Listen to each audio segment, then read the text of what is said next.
25. Nos vamos a la jefatura de gobierno porteño. Ahí está hablando Fernán Quirós. Hay Lo 6 escuchamos. etapas en el Plan Estratégico de la Nación, que ha sido hecho por expertos de la Comisión Nacional de Inmunizaciones, expertos de primer nivel. Yo siempre lo remarco porque es muy importante. Y esos expertos han definido un orden de aplicación de la vacuna de acuerdo al riesgo de cada grupo, considerando el riesgo global de cada grupo. Y ellos han propuesto primero los trabajadores de la salud, luego los mayores de 70, luego de 60 a 69 y luego los estratégicos. Dentro de los estratégicos están los trabajadores de la educación. De manera que, cumpliendo la propuesta del Gobierno Nacional, vamos en ese orden estrictamente. Y hemos dicho desde el primer día, no queremos saltear etapas porque no queremos confundir a la ciudadanía de quién se vacuna primero y no queremos cambiar las prioridades que los expertos han dispuesto para la vacunación. Sí, ¿qué tal? Buen día, ministro. Rodrigo Jorge de Radio Mitre. La pregunta está vinculada a lo que está ocurriendo en estos días con la atención en el sistema sanitario, precisamente en las camas UTI de terapia intensiva.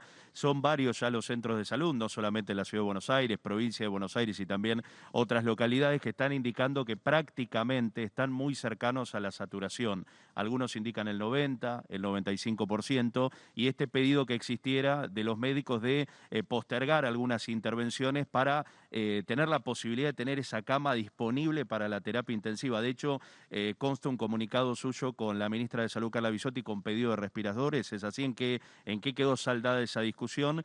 Eso con la preocupación de la ocupación de camas. La otra pregunta, ministro, tiene que ver con el tema de las clases. ¿Para ustedes quedó saldada ya esa discusión o temen de alguna forma algún revés judicial, teniendo en cuenta que ahora el tema lo tiene la propia Corte Suprema de Justicia y se puede expedir en los próximos días?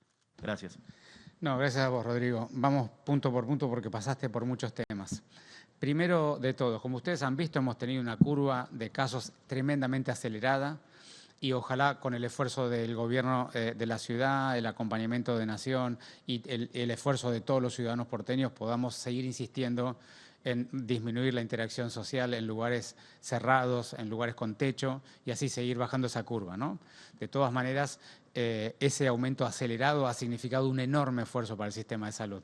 Tanto el sector público como el sector privado han sido muy exigidos en este tiempo, sobre todo por lo que vos decías, Rodrigo, veníamos con las terapias bastante completas, atendiendo pacientes que tenían otro tipo de problemáticas que estábamos recuperando después de un año de pérdida de cuidado de esas problemáticas y hemos tenido que reconvertir, refuncionalizar muchos espacios de atención de otras patologías para atender pacientes COVID.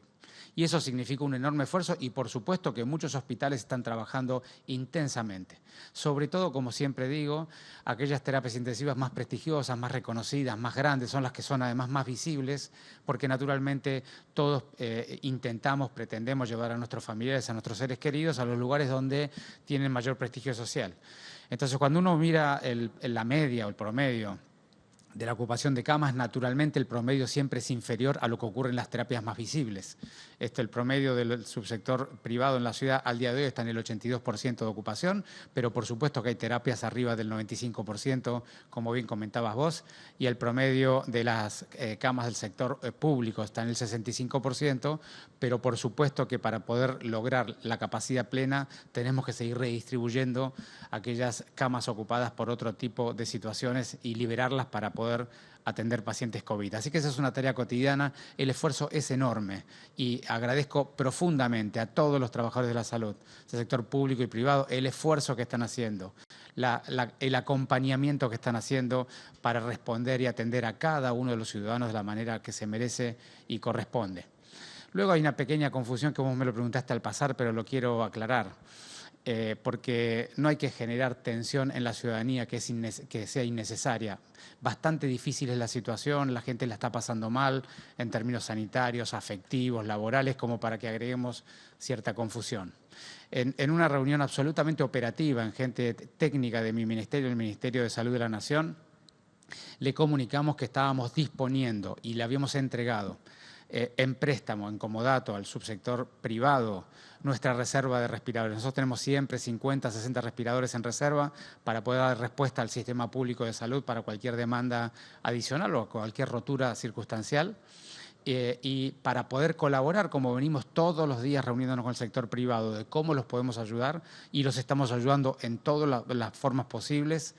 Le hemos dispuesto y le hemos prestado nuestra reserva de respiradores para que ellos aumenten su capacidad de respuesta. Y en estos días les hemos entregado cerca de 50 respiradores a diferentes efectores privados de la seguridad social y de nacionales y universitarios. Y por lo tanto, frente a la pedida de Nación de cómo podían colaborar con nosotros, les dijimos, si nos reponen la reserva de respiradores, estamos un poco más tranquilos. Eso fue todo, fue una reunión técnica, operativa, ninguna autoridad de ningún ministerio participó de ese diálogo. Me parece que hay un poco de confusión en el señor ministro de la Nación que mandó o que comunicó ese tuit de la manera que lo comunicó. Y luego me preguntaste por las clases. Nosotros siempre decimos lo mismo. La situación pandémica en la ciudad está en un momento muy difícil. Ustedes ya vieron los datos que he mostrado al detalle para que la gente lo pueda comprender. Hemos tenido una aceleración muy rápida, el sistema de salud se ha estresado muy rápidamente y tenemos que trabajar en acompañarlo. Ahora, lo que nosotros hemos podido documentar es que la presencialidad en la escuela no aumenta los casos, por lo cual no es un debate de por qué hay muchos casos, por qué los niños van a la escuela. Porque los niños van a la escuela porque allí no se generan los casos y sabemos perfectamente bien que la falta de presencialidad en la escuela les genera un daño enorme, que lo hemos visto todo el año pasado y algunos de esos daños, ya lo he dicho muchas veces, son irreparables.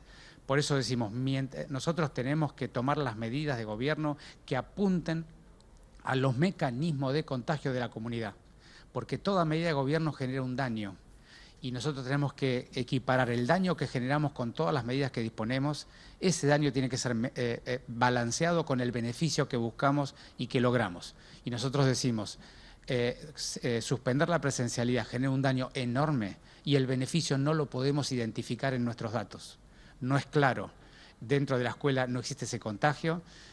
La mayoría de nuestros niños van sin usar transporte público a la escuela y en todo caso el poco porcentaje que usa transporte público, si ese es el problema, identificamos que verdaderamente lo es, tenemos que trabajar en resolverlo.